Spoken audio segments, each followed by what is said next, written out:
Madam এতগুলো টাকা কেন আমারে দিচ্ছেন? আরে শুধু এই কয়টা টাকা না, তোকে পুরো 10 লক্ষ টাকা আছে এখানে। তোকে সব টাকা দিয়ে দিব, ধর টাকাগুলো সব তোর, গুনে নে। আরে আমার স্ত্রী কাজের ছেলের উপরে টাকা ছুঁড়ে মারলো কেন? আর বিনিময় একটা রাত তুই আমাকে দিবি, আর আমি ওই রাতে যা যা বলবো সব কথা শুনতে হবে আবার, ঠিক আছে? আরে ম্যাডাম, এতগুলো টাকা আপনি আমারে দিতেছেন, আবার একটা রাত কাটাইতে বলতেছেন। এগুলো যদি স্যার জানে তাহলে তো আমার চাকরি থাকবে না। আচ্ছা, তুই চাকরি দিয়ে কি করবি? আর তো স্যার কিভাবে জানবে? স্যার তো অফিসে থাকে, তুই স্যারকে বলিস না, স্যার জানবে। আর তাছাড়া এখানে অনেক টাকা আছে, 10 লক্ষ টাকা, 1-2 টাকা না, জীবনে চোখে রেখেছিস এত টাকা? শোন, এই টাকাগুলো নিয়ে না তোর লাইফ সেটেল হয়ে যাবে, আর তোর বাসার বাড়িতে কাজ করতে হবে না। আর আমি তো বেশি কিছু চাইনি, শুধু একটা রাত কাটাবে আমার সাথে। কি সমস্যা তোর? আমি যা বলবো তাই করতে হবে। আয় আমার বেডরুমে আয়, টাকাগুলো গুছায় রেখে।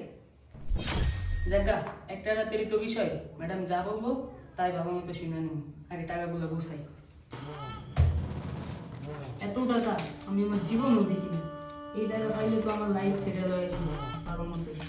টাকাগুলো গুছাই। আমার আর কাজের ছেলে হিসেবে থাকতেই না, আমি একটা জীবনে কিছু একটা করতে পারবো।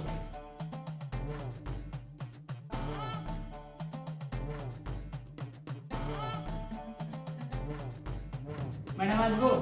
হ্যাঁ হ্যাঁ, আসো আসো। আচ্ছা, সব কিছু কি লাগাইছো গেট? জি ম্যাম, সবগুলো লাগাইছি। আচ্ছা ঠিক আছে, যদি সব লাগাই থাকো তাহলে এখানে বসো। আচ্ছা ম্যাডাম, আপনি এতগুলো টাকা দিয়ে আমাকে কেন নিয়ে আসলেন? আপনি তো চাইলে এর থেকেও ভালো হাই কোয়ালিটির কাউরে আনতে পারতেন। আমার মতো একটা ছোট মানুষ, আপনি তো চাইলে আরো বড় কাউরে আনতে পারতেন। শোন, তোর এত কিছু জানা দরকার নাই, আর তোর স্যার কি করবে না করবে সেটা আমি দেখে নিব। যা লাইট অফ কর, আর যা বলতেছি তাই শোন, শুয়ে পড় আমার পাশে।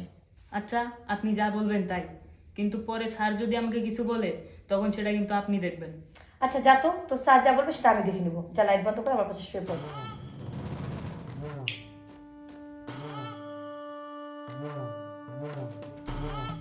আরে দূরে কেন, ঠিক আছে?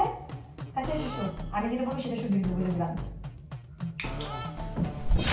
বাহ বাহ বাহ বাহ বাহ, খুব সুন্দর। স্যার আপনি? হ্যাঁ আমি এই কাজই করস না? ছি ছি ছি ছি, একটা কাজের ছেলের সাথে এত একটা পোলা, এই ছেলের সাথে তুই খারাপ কাজ করস? ছি ছি ছি ছি। এই, তুই গেটগুলো ভালো করে লাগাতে বলছিল তোকে? গেট কিভাবে খোলা ছিল, আর তোর স্যার কিভাবে ভিতরে ঢুকলো? আসলে ম্যাডাম, আপনি যখন আমার টাকাগুলো দিছিলেন তখন স্যার আমারে ফোন দিছিল। ফোন দিয়ে বলছে যে সমস্ত দরজা জানলা খোলা রাখতে। তাছাড়া স্যারের কথায় আমি আপনার পাশে এসে শুইছি। তুমি কিভাবে জানলা? আমি কিভাবে জানলাম? আমি চতুর্থটা জায়গায় সিসি ক্যামেরা লাগা রাখছি। আমি তো সন্দেহ করছিলাম আগে, আমি তো জানি তুই যে এরকম মাইন্ডের মানুষ।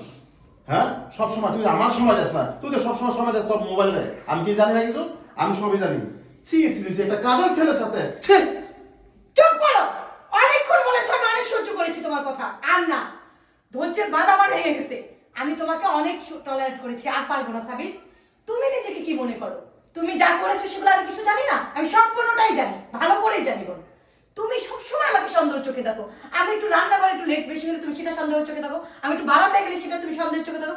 ইভেন আমার ভাই আসলে, আমার ভাই বোনটা আসলে তুমি সেটাও সন্দেহ করো। তুমি পারো না আমার আপন ভাইয়ের সাথেও তুমি আমার সাথে সন্দেহ করো? তোমার মাইন্ড এত খারাপ, আর তুমি আমাকে সময় দাও? তুমি কখন সময় দাও? তুমি বলো সাবিত, কখন সময় দিছো? তোমার সাথে সংসার আমি করবো না, আর তোমাকে ডিভোর্স দিতে আমি বাধ্য। আর এই কাজটা যে করেছি এটা আমি নিজ ইচ্ছায় করেছি, আমি ভালো করে জানি। তুমি আমাকে প্রত্যেকটা রুমে সিসি ক্যামেরা, তুমি সবসময় সন্দেহের চোখে রাখো। আমি কোথাও যাই থাকতে পারছি না সাবিত। আর যাই হোক, তোমার মতো একটা মানসিক রোগী, সন্দেহবাদী রোগীর সাথে আমি সংসার করতে পারবো না।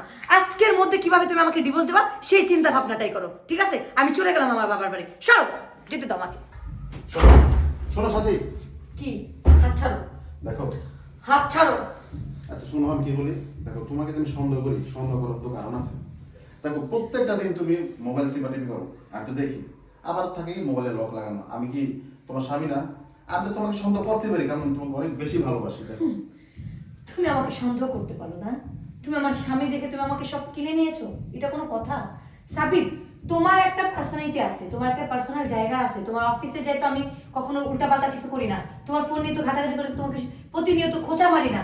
তুমি যখনই আমার ফোনটা ধরো, তুমি কি আমার ফোনটা ধরো না? আমি কি ধরতে দেই না? তুমি চাইতা আমার ফোনটা দেখতে চাই, তুমি এখনো দেখো, কিন্তু তুমি তা করো না। তুমি সবসময়, তুমি হয়তো ভাবো আমি তোমার বাইরেও কারোর সাথে কথা বলি বা কারোর সাথে সময় কাটাই। এই চিন্তা ভাবনা কেন করো তুমি? আচ্ছা, সংসার করতে হলে সব থেকে বেশি প্রয়োজন কি জানো? মানুষের বিশ্বাস, ভালোবাসাটা দরকার। কিন্তু তুমি এমন ভালোবাসা আমাকে দাও যা আমাকে পুরো মানসিক রোগী করে ফেলতেছে। আমি পারতেছি না নিতে সাবির। দেখো তুমি তো আমার বউ, তুমি তো আমার ঘরের স্ত্রী। দেখো আমি ঠিক আছে জেনে না জেনে তোমাকে আমি আসলে সন্দেহ করছি। ঠিক আছে দেখো আমি আর কোনোদিন সন্দেহ করবো না। তারপর তুমি যাই না প্লিজ, তুমি আমাকে ছেড়ে যাও না please। যদি আমাকে ভালোই বাসো তাহলে এই যে মানসিক যন্ত্রণাগুলো দিও না প্লিজ। আমি তো তোমাকে দেই না, তোমার কতক্ষণ সহ্য হবে সাবির বলো? সরো। আরে শোন, তুই তো কাজ করতে যা। হয়েছে তো, এমন করো কি? করবো না। বসো। সরি বলো। কি সরি বলবা? সরিটা না বললে হয় না? ইরে বাবা, অন্যায়টা আমি করি নাই, তুমি করছো। অশান্তি আমি করি নাই, এটা করতে বাধ্য তুমি করছো আমাকে। এখন সরি বলবা কেন সেটা বলো, না আমি চলে গেলাম। বউ রইতে সরি বলে। কি? বউ রইতে সরি বলে তুমি বলো। আমি সরি বলবো? তা তুমি একবার বলবা, আমি দুইবার বলবো। হ্যাঁ তাহলে তুমি দুইবার আগে বলো, পরে লাস্ট বার আমি বলবো। কি বউ নিয়ে পড়লাম। আচ্ছা ঠিক আছে সরি।